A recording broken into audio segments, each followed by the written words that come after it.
हं. नमस्कार, मी योगेश चांदणे. Star news इंडियामध्ये आपलं सर्वांचं स्वागत आहे. आज आपण भेटणार आहोत श्री चंद्रशेखरजी गुलवाडे यांना. त्यांची नव्यानेच महाराष्ट्र बोर्डाच्या माध्यमिक व उच्च माध्यमिक शालांत या फेब्रुवारी-मार्च 2026 करता समुपदेशक म्हणून नियुक्ती झालेली आहे. चला तर आपण आता खास बातचीत करूया श्री चंद्रशेखर गुलवाडे यांच्यासोबत.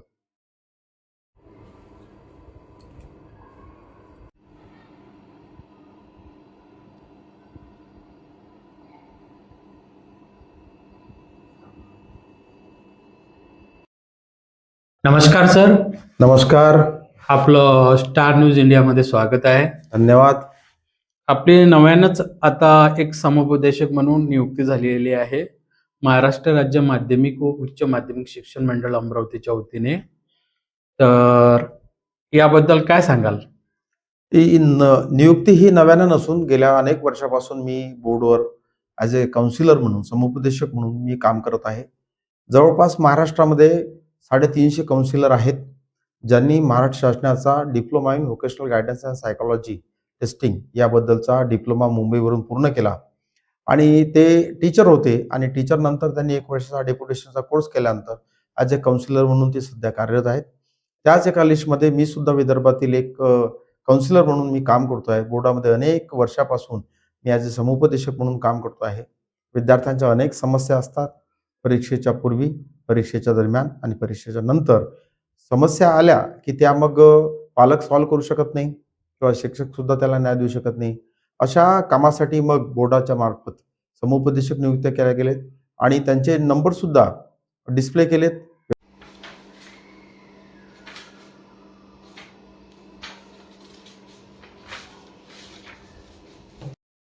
सर, आता 10वी आणि 12वीची एक्झाम होणार आहेत आणि यामध्ये बोर्डाने बदल केलेले आहेत. त्यामध्ये पालक आणि विद्यार्थी फार संभ्रमात आहेत. तर त्याबद्दल आपलं काय मत आहे? बोर्डाने बदल केले म्हणजे नेमकं परीक्षा ही अत्यंत पारदर्शक झाली पाहिजे. अत्यंत प्रामाणिकपणे ही विद्यार्थ्यांनी परीक्षा दिली पाहिजे. कारण हे विद्यार्थी जे आहेत ते राष्ट्राचे आधारस्तंभ आहेत. कारण भारताचं भविष्य, देशाचं भविष्य याच मुलांच्या खांद्यावर आहे.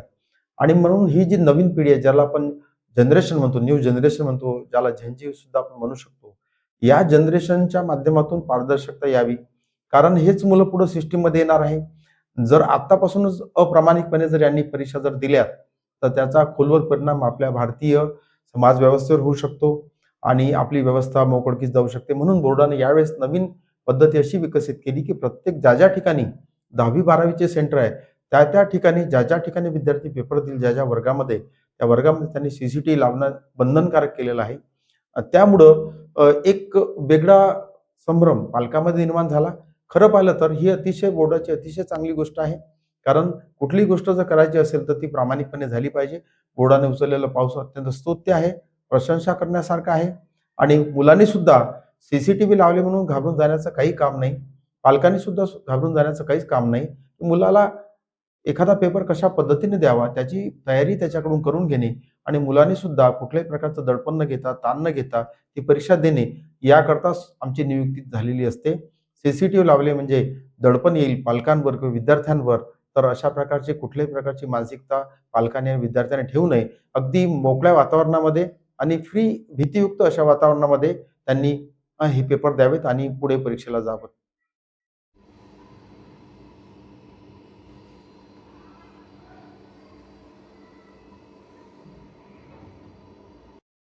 10वी-12वीच्या बोर्डाने यावेळेस सीसीटीव्ही कॅमेऱ्याखाली परीक्षा घ्यायचं ठरवलेलं आहे.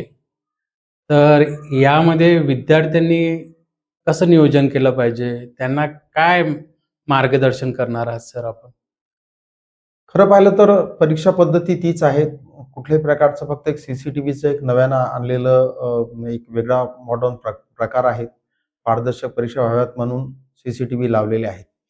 आणि त्याच्यामुळं खूप खूप प्रकारचा ताण विद्यार्थ्यांनी न घेता ही परीक्षा ते सहज देऊ शकतात. परीक्षेचं जर वेळापत्रक जर बघितलं तर वेळापत्रकाच्या दरम्यान सुद्धा मुलं आपल्या विषयाचं प्लॅनिंग करू शकतात, अभ्यास करू शकतात. आणि जर मुलांनी विषयाची चांगली जर तयारी केली, जे मुलं अभ्यासू असतात ते तयारी करतातच. आता घाबरणारे याच्यातले कुठले मुलं असतात, जे वर्षभर काहीच करत नाही आणि वेळेवर काहीतरी करून आपल्याला चांगले मार्क मिळाले पाहिजे असा त्यांचा त्याच्याकडे कल असतो. अशा विद्यार्थ्यांनी आता गैरमार्गाचा वापर न करता, जो वेळ आपल्याकडे शिल्लक आहे, कारण आता 10 तारखेपासून 12वी परीक्षा आहे आणि 20 तारखेपासून 10वी परीक्षा आहे. असे एक 10 दिवसाच्या अंतरानं 2 महाराष्ट्रामध्ये 2 परीक्षा मोठ्या-मोठ्या मुलांच्या या होत आहेत. मग अशा वेळेस मुलांनी आपलं नियोजन हे अत्यंत व्यवस्थित केलं पाहिजे.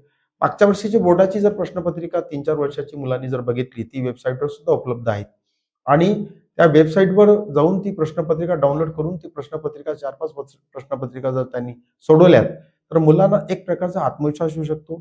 त्यांना असं वाटतंय, की आपण 2 तासाचा गणिताचा पेपर असला, तर 2 तासामध्ये नाही, 1 तास 45 मिनिटांमध्ये सोडवू शकतो. एवढा कॉन्फिडन्स त्यांना येऊ शकतो आणि बऱ्याच गोष्टी त्यांच्या चांगल्या होऊ शकतात आणि इझिली ते पास होऊ शकतात. कारण 20% मार्क ही शाळा देते. विविध प्रकारच्या असाइनमेंट असतात. प्रत्येक विषयाला 20 मार्क दिलेले आहेत स्वाध्यायाचे. ते बोर्डाला शाळा पाठवते. त्याच्यामुळे मुलांना फक्त 15% मार्क मिळून नसतं. त्याच्यामुळं पास होणं खूपच ईझी आहे. तर मुलांनी कुठल्याही प्रकारची भीती न बाळगता त्यांनी व्यवस्थित नियोजन करून परीक्षेचं जे वेळापत्रक आहे, त्या वेळापत्रकामध्ये व्यवस्थित नियोजन करून त्यांनी प्लॅनिंग करावं आणि मेहनतीने अभ्यास करून पास व्हावं एवढंच माझं म्हणणं आहे. सर 10वी आणि 12वीचे परीक्षा देणारे विद्यार्थी, काही विद्यार्थी फार दडपणाखाली असतात. तर अशा विद्यार्थ्यांसाठी आपला काय संदेश असेल सर? काही विद्यार्थी दडपणाखाली असतात म्हणजे विद्यार्थी तेच दडपणाखाली असतात, ज्यांना एक चांगल्या प्रकारचं स्कोरिंग पाहिजे असते, नंबर 1.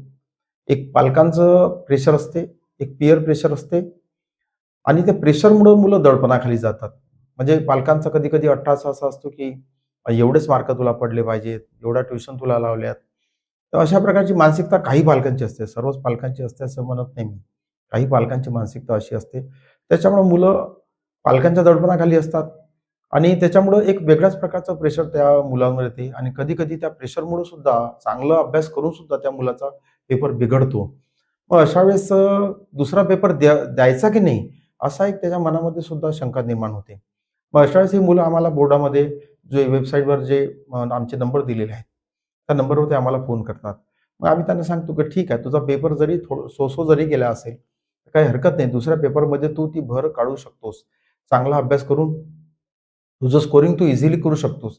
तर या गोष्टी आपण करायला त्याला बाध्य करतो. त्याचा एक कॉन्फिडन्स आपण वाढवतो, त्याचं मनोबल वाढवतो, त्याची मनाची शक्ती जी खचलेली आहे, ती पुन्हा भरून काढण्याचा प्रयत्न करतो आणि त्या मुलाला पुन्हा त्या परीक्षेसाठी एक मोटिव्हेशन देऊन आपण त्यांना पुढचा पेपर अधिकाधिक चांगला दिला पाहिजे. त्याकरता त्यांना योग्य ते मार्गदर्शन आम्ही करत असतो आणि ही सतत अव्याज चालणारी प्रक्रिया आहे. यापूर्वी सुद्धा आमच्या या बोर्डाच्या नीलिमाताई टाके त्या बोर्डाच्या सचिव होत्या. त्यांनी आम्हाला नियुक्तीपत्र दिले.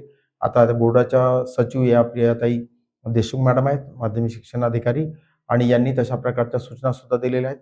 दुसरं एक शिक्षा सूची सुद्धा यावेळेस वाचायला लावलेली आहे बोर्डाने किंवा मुलांना अवेअर करा, की जर तुम्ही अशा प्रकारचा काही गैरमार्ग जर केला तर कशा प्रकारच्या शिक्षा तुम्हाला होऊ शकतात. ॲक्चुअली त्याचा अर्थ असा नव्हे, की मुलांवर ताण निर्माण झाला पाहिजे, दडपण निर्माण झालं पाहिजे. तर त्याचा अर्थ असा आहे, की तुम्ही जर असं चुकीचं वागाल, तर त्या पद्धतीची शिक्षा तुम्हाला होऊ शकते आणि त्याच्याकरता अवेअर करणं मुलांना गरजेचं असते आणि म्हणून बोर्डाने सुद्धा हे वाचून दाखवावं, अशा प्रकारच्या सूचना दिलेल्या आहेत.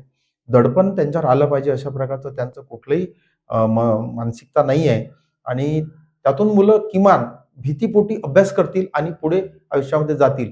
हाच त्याच्यामागचा फार चांगला व्ह्यू आहे आणि त्या पद्धतीनं मुलांना आपण मार्गदर्शन करत असतो. दडपण जर आलं, दुसरं दडपण कोणावर येते? जे विद्यार्थी कधीही अभ्यास करत नाही.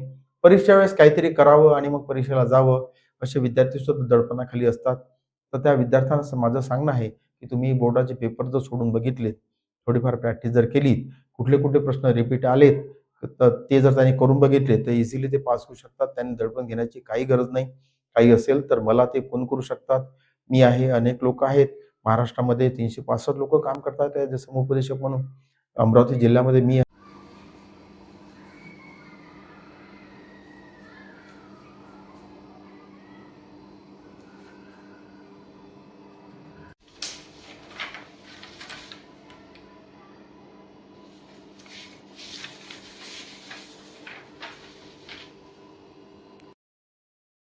मी चंद्रशेखर गुलवाडे, समुपदेशक, महाराष्ट्र राज्य माध्यमिक उच्च माध्यमिक मंडळ, अमरावती.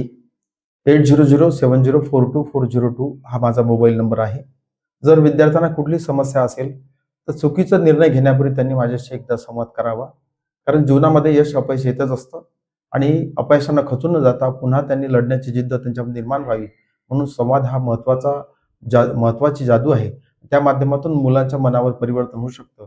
त्या मुलांना कुठली दडपण जर आलं, समस्या आली तर त्यांनी माझ्याशी संपर्क साधावा. मी त्यांना या ठिकाणी आवाहन करतो आणि या ठिकाणी थांबतो. जय हिंद, जय महाराष्ट्र. हो, ठीक आहे ना, हरकत नाही ना. मग याचा अर्थ असा थोडी आहे की आपण पेपर दिला नाही पाहिजे दुसरा किंवा